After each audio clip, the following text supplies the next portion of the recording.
Hello friends, welcome all. आज की इस वीडियो में हम लोग जो एमबीए सीईटी का महाराष्ट्र का जो एग्जाम्स होता है उसके बारे में थोड़ा सा अपन डिस्कशन करने वाले हैं। उससे पहले गुड न्यूज ऐसी है कि जिन लोगों को एमबीए करना है उसके जिन लोगों ने एमबीए सीईटी का ऑनलाइन पोर्टल पर रजिस्ट्रेशन नहीं किया हुआ था, जिसका लास्ट डेट 25 जनवरी दिया था, उन लोगों के लिए अच्छी न्यूज है। कल ही सीईटी सेल के थ्रू नया नोटिफिकेशन आया है जिसमें रजिस्ट्रेशन का डेट थोड़ा सा उन लोगों ने एक्सटेंड किया। ठीक है, सो एक्सटेंडेड डेट क्या है, फॉर्म्स कहाँ फिल करना है, साथ साथ में एग्जाम का पैटर्न क्या होता है, और उसी के साथ साथ में सीईटी के पैरेलल हम लोग और कौन कौन सी एग्जाम्स दे सकते हैं जिसके थ्रू हम लोगों का एडमिशन इस साल हो सकता है, इसका हम लोग थोड़ा सा डिस्कशन करने वाले हैं।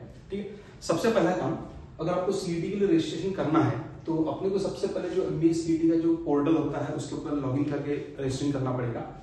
तो जो वेबसाइट है वो दिया हुआ है www.mahaceet.org नाम का वेबसाइट है सीईटी सेल का। इस पर जाकर आपको सबसे पहले आपका रजिस्ट्रेशन करना पड़ेगा। ठीक, आफ्टर रजिस्ट्रेशन जो सीईटी का फॉर्म फिलअप का जो डेट था, जो 25 दिसंबर से स्टार्ट हुआ था और जिसका लास्ट डेट 25 जनवरी था, बट 2 दिन पहले ही नया नोटिफिकेशन आया था जिसमें डेट को एक्सटेंड कर 31 जनवरी कर दिया। फ्राइडे तक आप लोग फॉर्म फिलअप कर सकते हो। ठीक है, एंड जो एग्जाम कंडक्ट होने वाली है वो एग्जाम का जो डेट है, टेंटेटिव एग्जाम का जो शेड्यूल दिया हुआ है वो दिया हुआ in the month of April, मतलब अप्रैल का 1, 2 और 3, 1, 2 और 3 अप्रैल को आपका एग्जाम होने वाला है। ठीक है, तो ये फॉर्म फिलअप का और एग्जाम का है ना। अगर मैं सीईटी की एग्जाम के सिलेबस की बात करता हूँ तो सीईटी का जो पेपर होता है ये पूरा का पूरा पेपर होता है 200 क्वेश्चंस का, जिसको हम लोगों ने 4 सेक्शन में डिवाइड किया हुआ है। 200 क्वेश्चंस होता है, 2.5 घंटे का आपका पेपर होता है, नो नेगेटिव मार्किंग है। ठीक है, जिसमें फर्स्ट सब्जेक्ट अपने पास में लॉजिकल रीजनिंग है जिसके ऊपर आपको 75 क्वेश्चन 75 मार्क के लिए पूछे जाते हैं। सेकंड इज अब्स्ट्रैक्ट रीजनिंग, ये भी रीजनिंग का ही पार्ट है, कुछ लोग इसको नॉन वर्बल रीजनिंग भी बोलते हैं। डायग्राम बेस्ड जो क्वेश्चनिंग होती है, अराउंड 25 क्वेश्चन 25 मार्क्स के लिए आपको वहां पर आने वाले हैं। Third one is quantity aptitude with DI include रहेगा इसके अंदर, जिसमें 50 क्वेश्चन 50 मार्क्स के लिए रहेगा। एंड वर्बल एबिलिटी, और हम लोग इसको सिंपल लैंग्वेज में इंग्लिश भी बोल सकते हैं, इंग्लिश है, रीडिंग कॉम्प्रिहेंशन है। सो इंग्लिश के अराउंड 50 क्वेश्चन, ऐसा पूरा 200 क्वेश्चन का पेपर है। 200 क्वेश्चन 200 मार्क्स विथ 150 मिनट्स। ठीक, नाउ ये जो एग्जाम होता है, ये एग्जाम में जो सारे क्वेश्चंस हैं ये आपके पूरे एमसीक्यू पैटर्न रहने वाले हैं। साथ साथ में एक क्वेश्चन 1 मार्क का रहेगा। ठीक है, और एग्जाम में नेगेटिव मार्किंग नहीं है। ठीक है, ये होगा अपना सीईटी का। अबाउट डिटेल सिलेबस, मतलब सब्जेक्ट वाइज सिलेबस क्या रहेगा, प्रिपरेशन कैसा करना चाहिए, इसके बारे में डिटेल जानकारी मैं आपको सेकंड वीडियो में दूंगा। ठीक है, ना एक दूसरा चीज और एक है कि जिन लोगों ने कोई नेशनल लेवल का एग्जाम और दिया हुआ, मतलब सीईटी के अलावा कोई एग्जाम दिया हुआ है, तो उन लोगों का लिए क्या स्कोप बन सकता है, या जिन लोगों ने एग्जाम नहीं दिया हुआ उन लोगों को क्या स्कोप बनता है। तो सीईटी के थ्रू जब महाराष्ट्र की गवर्नमेंट कॉलेज में एडमिशन होता है तो इसमें एक ऑल इंडिया सेट्स का भी कुछ कॉलेजेस में कोटा है। तो अगर उन लोगों ने सीईटी के अलावा कोई नेशनल लेवल का एंट्रेंस दिया हुआ है तो वो स्कोर भी हम लोग यहाँ पर ऐड कर सकते हैं, वो स्कोर के बेस पर भी आपको एडमिशन वहां पर मिल सकती है। कभी बार ऐसा होता है, मान लो आपने सीईटी का एग्जाम दिया और सीईटी के एग्जाम में अगर अपना थोड़ा सा स्कोर डाउन आता है, या मान लो वो एग्जाम के डेट पर बोलो या कुछ आसपास में थोड़ा सा मान लो पेपर बिगड़ जाता है, किसी का तबियत ठीक नहीं है, अपन प्रॉपर पेपर नहीं दे पाए, और साथ साथ में आपने कोई खादा नेशनल का एंट्रेंस दिया हुआ है, तो उसका स्कोर हम लोग यहाँ पर यूज कर सकते हैं। ठीक है, तो कौन कौन से स्कोर से जो यहाँ पर सीईटी से आपका एक्सेप्ट कर सकता है, देखो जिसमें सबसे पहला आता है जिन लोगों को ऑल इंडिया सेट्स के थ्रू एडमिशंस लेना है, उसमें सबसे पहले एक आता है जो कैट का एग्जाम कंडक्ट होता है, जो इस साल का ऑलरेडी नवंबर 2024 में हो चुका है। कैट का स्कोर आप ले सकते हो। आफ्टर कैट सेकंड एक सीमैट आता है जो अभी भी 24-25 जनवरी को 2 दिन पहले एग्जाम हुआ था। सीमैट का स्कोर यहाँ पर यूज में आ सकता है। अब इसके बाद में जैट का एग्जाम होता है जो ऑलरेडी अगेन जनवरी में हो चुका है। तो ये तो चीज अपने हाथ से चली गई, अब इसमें कुछ नहीं कर सकते। जिन लोगों ने कैट दिया हुआ है, सीमैट दिया हुआ है, जैट दिया हुआ है, अगर इसमें आपका स्कोर अच्छा आता है तो ये भी एक स्कोर है जो हम लोग वहां पर यूज कर सकते हैं। बट इसमें से अगर आप कोई एग्जाम नहीं दिया तो स्टिल अभी भी आपके पास में 2 ऑप्शंस और बनते हैं, जिसमें से एक होता है एटमा का टेस्ट होता है, entrance test for management admission. ठीक है, जो एग्जाम रहेगा 16 फरवरी को रहेगा। ठीक है, एक उसका डिटेल मैं आपको देता हूँ। एंड सेकंड जो मैट का एग्जाम रहेगा 9 एंड 25 9 मार्च और 25 मार्च को मैट का एग्जाम कंडक्ट होने वाला, आईमा जो कंडक्ट करते हैं 2 एग्जाम से करवा।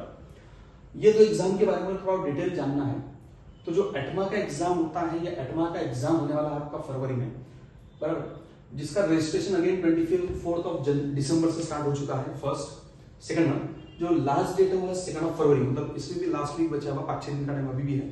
सो 2 फेब तक आप इसका रजिस्ट्रेशन कर सकते हो। एक तीसरा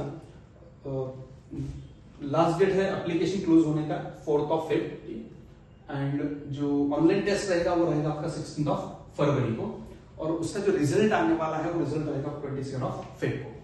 इसका भी रिजल्ट है जो हम लोग सीईटी के पैरेलल वहां पर यूज कर सकते हैं, जिन लोगों को ऑल इंडिया कोटे में जो सीट्स होती है उसके थ्रू एडमिशन लेना है। तो सिमिलरली जो एग्जाम का पैटर्न रहेगा, इसमें आपको 3 सब्जेक्ट है।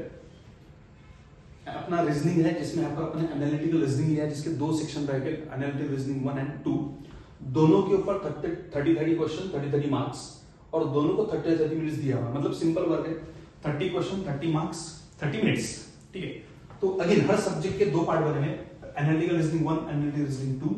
Second one is verbal skill 1, verbal skill 2, मतलब English 1, English 2, and third one आएगा आपका क्वांटिटेटिव स्किल 1 एंड स्किल 2, मतलब सिंपली लैंग्वेज में मैथ्स 1, मैथ्स 2, ठीक है।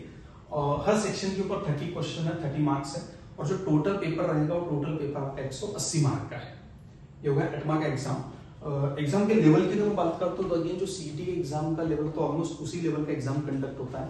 क्वेश्चन का लेवल बहुत ज्यादा नहीं होता है, एक एवरेज लेवल के क्वेश्चंस होते हैं जो इजीली आप लोग सॉल्व कर सकते हो, ठीक है।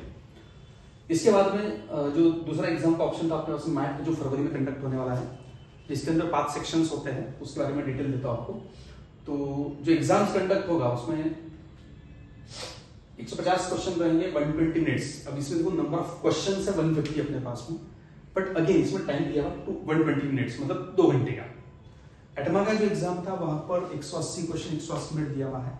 सीईटी के एग्जाम में आपको 200 क्वेश्चन 150 मिनट्स दिया हुआ है, और अगेन मैट के एग्जाम में आपके पास में 120 क्वेश्चंस है, जिसमें लैंग्वेज कॉम्परेशन, मतलब उसको वर्बल बोल सकते हैं, इंग्लिश बोल सकते हैं, जिसके 30 questions, intelligence and critical reasoning, मतलब अगेन रीजनिंग का सेक्शन में 30 क्वेश्चंस, मैथमेटिक्स और इसको क्वांट बोल सकते हैं, इसमें 30 questions, data analysis and data sufficient, मतलब डीआई और डेटा सफिशिएंट, डीआईडीएस का एक सेक्शन होता है जिसमें 30 क्वेश्चन है, ये सेपरेट बना दिया है, और एक economics and business environment related 30 questions.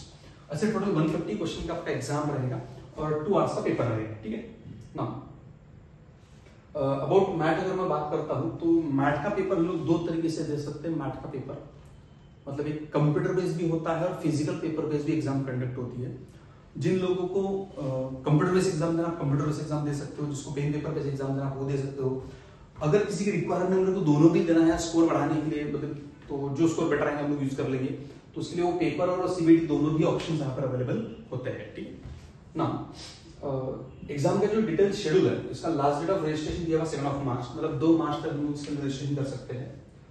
जो जिन लोगों को ऑनलाइन मोड में एग्जाम देना है, और जिसका जो कंप्यूटर बेस्ड एग्जाम रहेगा वो रहेगा आपका 9 मार्च की, एंड जिन लोगों को पेपर बेस्ड एग्जाम देना है उनको लास्ट डेट ऑफ रजिस्ट्रेशन दिया हुआ है 5 मार्च लास्ट डेट, और इनका जो एग्जाम कंडक्ट होने वाला है,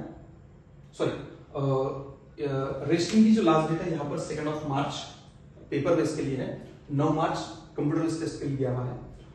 एडमिट कार्ड की अवेलेबिलिटी है 5 मार्च पेपर बेस्ड के लिए और 17 मार्च कंप्यूटर बेस्ड टेस्ट के लिए। और जो एग्जाम कंडक्ट होने वाला है वो पेपर बेस्ड एग्जाम कंडक्ट होने वाला है। अपना जो नॉर्मल एकेडमिक्स का पेपर होता है फिजिकल पेन पेपर बेस्ड, वो एग्जाम कंडक्ट होगा 9 मार्च को, और जो ऑनलाइन एग्जाम होने वाली 23 मार्च को, बराबर। तो अभी भी ये 2 ऑप्शंस अपने पास में है, एक मैट का और एक मैट का। मैं जनरली सजेस्ट करता हूँ कि सीईटी जिन लोगों का टारगेट है, आप लोगों ने सीईटी के साथ में कोई ना कोई नेशनल लेवल का इंटरेस्ट देना चाहिए, ताकि अगर इनके सीईटी का स्कोर अगर थोड़ा सा कम ज्यादा आता है और इन एग्जाम्स में अगर अपन अच्छा परफॉर्म कर लेते हैं तो ये स्कोर भी अपने काम में एग्जाम्स में आ सकता है, ठीक है। अबाउट डिटेल सिलेबस प्रिपरेशन करें कैसा होता है, क्या होता है, इसके बारे में हम लोग नेक्स्ट सेशन में इसके ऊपर अगेन मैं डिटेल दूंगा आपको, ठीक है। So thank you for the day. In exams की और अगर डिटेल जानकारी आपको चाहिए तो हमारे चैनल को लाइक करिएगा, सब्सक्राइब करिएगा, ताकि जब भी इसके ऊपर कोई नया वीडियो आएगा उसका नोटिफिकेशन आपको वहां पर मिलता रहेगा, ठीक है। Thank you.